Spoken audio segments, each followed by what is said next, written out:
네, 7월 10일 멤버십 라이브 파트 2 이어가도록 하겠습니다.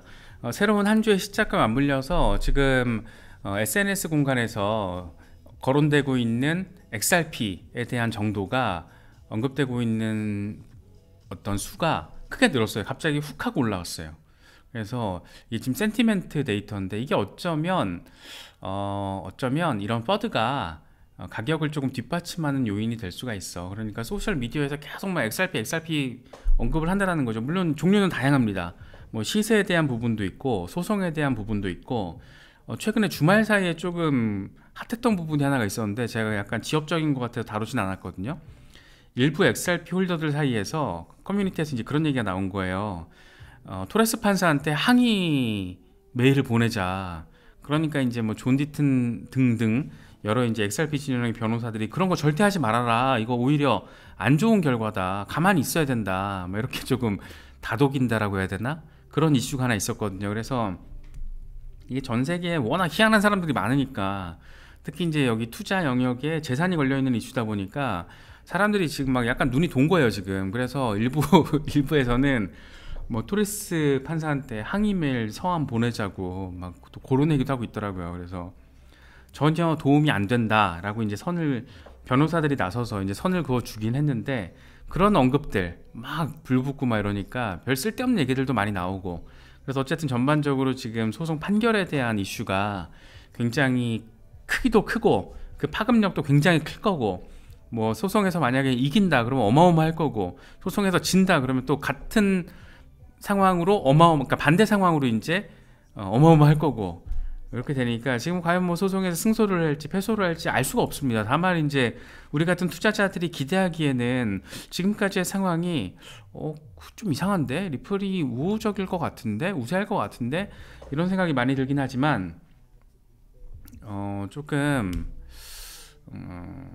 혹시라도 좀 안 좋게 결과가 또 나올 수도 있고, 막 오죽 그러니까 여러 가지 지금 어떤 퍼드와 비슷한 감정들이 지금 돌아다니고 있는 거죠. 그래서 새로운 한 주를 시작할 때 그게 데이터로 이렇게 나와주더라고요. 지금 사람들이 엄청 언급하고 있는 거예요. 근데 이게 어쩌면 가격을 뒷받침하는 요인이 될 수도 있다. 뭐 이런 분석도 지금 센티멘트는 제시를 하고 있습니다. 재밌죠?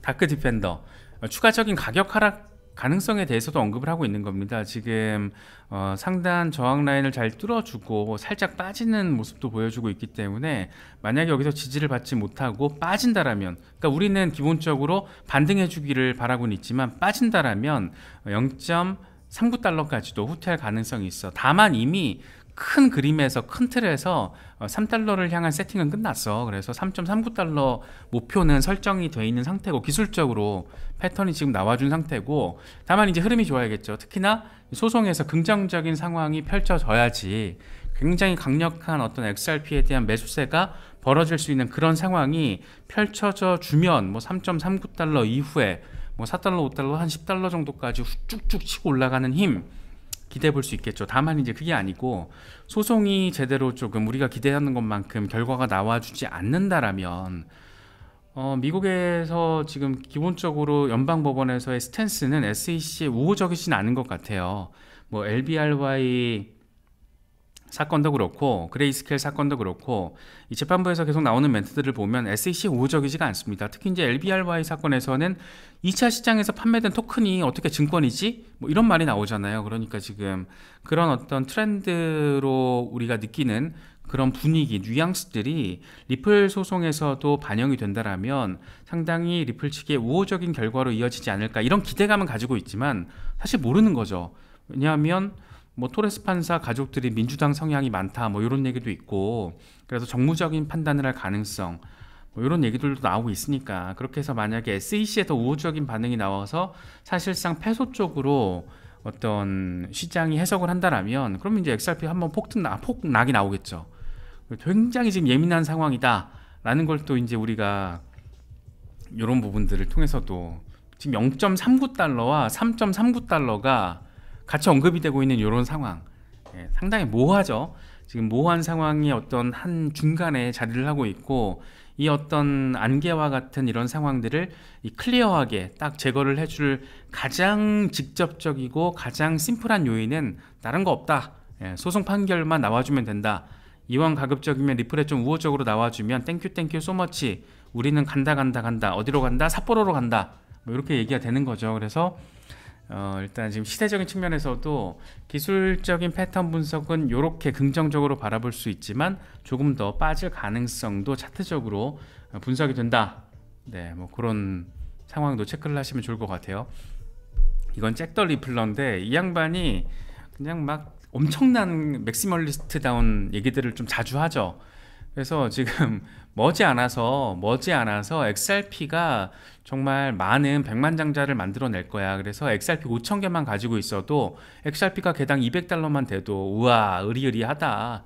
이거 우리 돈으로 따지면은 한 13억 되죠. 5,000개만 가지고 있어도 이 사람 말로, 이 사람의 어떤 XRP $200 가능성 이 차트 보고 있으면 또 충분히 가능해 보이죠. 이게 요 비율만큼 지금 반등을 해준다라는 거니까 그럼 201.43847달러가 가능할 거라고 이 사람은 지금 얘기를 하고 있는 겁니다. 물론 이 시점은 뭐 지금 당장 뭐 한두 달 뒤가 아니죠. 요 정도 랠리가 되는 거는 내년 후 2024년, 2025년 뭐 이렇게 얘기를 하고 있는 건데, 그래서 소송에서 뭐 긍정적인 결과가 나와서 어느 정도 입절을 하시더라도 뭐 이런 분석 보고 있으면 이게 또 그럴싸하게 느껴질 수 있는 포인트들이 있잖아요. 그래서 왠지 조금 한 5,000개, 10,000개 정도는 절대 안 팔고 지금 수준에서 구매한 이 가격 매수가를, 그러니까 지금 0.5달러 아래 이 매수 가격대를 가지고 있어야겠구나, 뭐 이런 생각도 좀 드는 것 같아요. 그래서 뭐 200달러까지 가주면 좋은데 이거 어떻게 될지 모르는 거고, 일단 제일 중요한 건 소송. 이 소송 이슈만 긍정적으로 나오면 이 3.39달러, 그러니까 4달러, 5달러 이런 전고 돌파, 새로운 고점형 이런 거는 뭐 금방 될 것 같은데, 이제 관건은 과연 소송 판결이 어떤 방식으로 언제 나오게 될 것이냐, 뭐 이런 부분들 우리가 조금 체크를 할 수밖에 없겠죠. 그래도 또 하나 이게 긍정적인 포인트는 XRP 고래들, 이 10,000개에서 1억 개를 보유하고 있는 고래들이 지금 2월 말 이후부터 지속적으로 XRP를 매집을 하고 있다. 그래서 지금 매집한 게 2월 말 이후부터 매집을 한 게 이때 얘기하는 거거든요. 계속 매집을 한 게 지금 11억 달러 규모라는 거예요. 11억 XRP, 그래서 5억 7천만 달러 규모. 지금 2월 말이라는 게 재밌죠. 그래서 3월 달에 이렇게 반등이 나와줬던 거는 3월 말에 소송 종료에 대한 기대감이 있었다라는 거고, 이때는 그거죠. 힘먼 스피치 등 SEC 내부 문건 공개가 됐을 때 XRP가 한번 반등을 해줬을 때, 그런데 계속해서 지금도 가격이 좀 후퇴를 한 상황이지만 그럼에도 불구하고 매집량은 계속 늘어나고 있다. 그러니까 고래들의, 그러니까 전략 짜기가 애매할 때는 그냥 고래들 따라하라고 그러잖아요. 그러니까 고래들은 지금 계속 사고 있는 겁니다. 고래들이 당장 뭐 0.1센트 오르면 팔려고 저렇게 매집을 하는 게 아니잖아요. 이미 2월 말이면 2월 말, 3월 말, 4월 말, 5월 말, 6월 말 지금 넉 달 넘게 매집세를 이어가고 있다라는 거니까, 이런 부분들은 전략이 애매하다 그러면 고래 따라하면 되는 거 아닌가라는 생각도 들긴 합니다. 그래서 저도 그냥 적절할 때 그냥 추가 매수하고 있는 상황인데, 네, 그런 부분들은 좀 그냥 체크를 하시면 좋을 것 같습니다. 뭐 또 제가 너무 이렇게 긍정적인 얘기하면 막 희망으로 돌린다라고 하니까, 근데 희망으로 돌린다라기보다 기본적으로 좀 데이터를 근거로 우린 얘기를 하고 있는 거잖아요. 그래서 적당히 자기의 투자 내공에 맞춰 가지고 판단을 하시면 될 것 같아요. 그냥 막 도박하듯이 이 시장을 바라보는 사람들한테는 이런 거 그냥 뭐 희망으로 돌린다라고 단순하게 1차원적으로 모질이스럽게 해석을 할 거고, 그게 아니고 데이터 기반으로 가는 사람들은 하나하나 이런 거 따져볼 거거든요. 그래서 우리는 그런 걸 좀 지향하는 사람들이니까 그런 부분들 좀 체크할 필요가 있을 것 같습니다. 이 메사리가 또 재밌는 걸 또 보고서를 냈더라고요. 리플 2분기 실적 분석을 했는데 뭐 그냥 전반적으로는 1분기 대비 좀 빠졌다예요. 그래서 순환 시가총액 278억 달러, 10.7% 감소했고, XRP 시세 11.7% 빠졌고, 전체 시총은 그런데 1분기 대비했을 때 42% 증가했다. XRP 레저 네트워크 활동도 1분기 대비 11.9%가 감소했다. 하루 평균 거래량 116만 건, 1분기에 132만 건이었다라고 합니다. 그러니까 1분기 대비는 많이 조금 빠졌는데 1, 2분기 합해서 올해 상황을 놓고 보면 전반적으로 괜찮다, 뭐 이렇게 해석할 수가 있죠. 그런데 이런 거 다 필요 없이 여기서 가장 저는 조금 약간 매력적으로 느껴졌던 포인트는 NFT였어요. 지금 NFT 생태계가 굉장히 활성화되어 있다는 건데 1분기 대비 12.7%가 증가를 했다는 겁니다.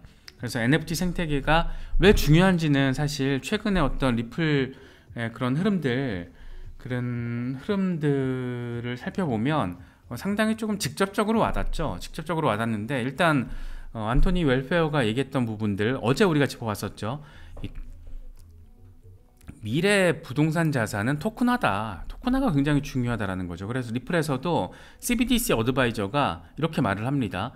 부동산 토큰화에 중점을 두고 응용 사례를 적극적으로 탐색을 하고 있다. 특히 이제 잘 알고 계시는 것처럼 홍콩 통화 당국과 지금 리플이 협업을 하고 있는데 CBDC 협업을 하고 있는데 16개 민간 기업들과 지금 CBDC 관련 협업을 하고 있습니다. 그 중에 리플과 협업 지금 프로젝트 포인트는 부동산 자산 토큰화예요. 그래서 이번에 CBDC 어드바이저가 이런 얘기를 해요.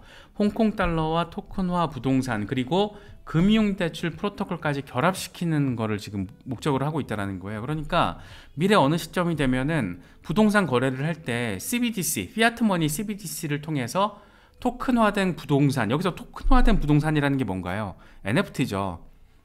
NFT화된 부동산 에셋을 가지고 피아트머니, CBDC로 거래를 하는 건데 그런데 대출도 금융대출 프로토콜까지 결합을 시켜서 지금 우리가 오프라인 은행을 껴서 하는 모든 것들이 XRP 레저 위에서 구현이 가능하게끔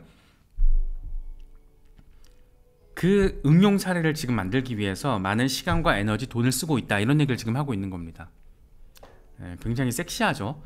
그래서 지금 리플이 구현하고 있는 어떤 비전을 구축할 때 제일 중요한 기본 베이스가 NFT라고 바라볼 수 있을 것 같습니다.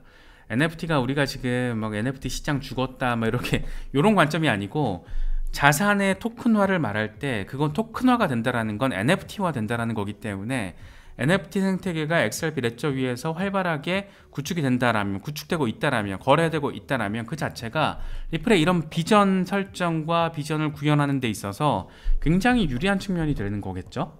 그래서 지금 XRP 레저 위에서 수많은 NFT 프로젝트들이 진행이 되고 있고 디파이 프로젝트들이 진행이 되고 있고 CBDC가 달려들기 시작했고 근데 이 모든 것들이 굉장히 활성화돼서 XRP 방방방방방방방 XRP 레저 얘기하는 겁니다. 이런 상황이 되어진다면 그러면 XRP 시장 어떻게 될까? 재밌는 거죠. 그래서 지금 브리즈님 말씀처럼 5,000개씩 20년 뒤에 까보면 어떻게 돼 있을까? 재밌는 거죠. 특히 이제 7월에 어떤 그런 중장기적인 거 5년 10년 뒤를 우리로 하여금 기대를 하게 만드는 그런 포인트들 중에 굉장히 의미 있는 상황이 7월에 이제 벌어집니다. 연준의 페드나우 7월 20일에 이제 공식 출범을 하게 되는데 이제 10일 남았어요. 10일.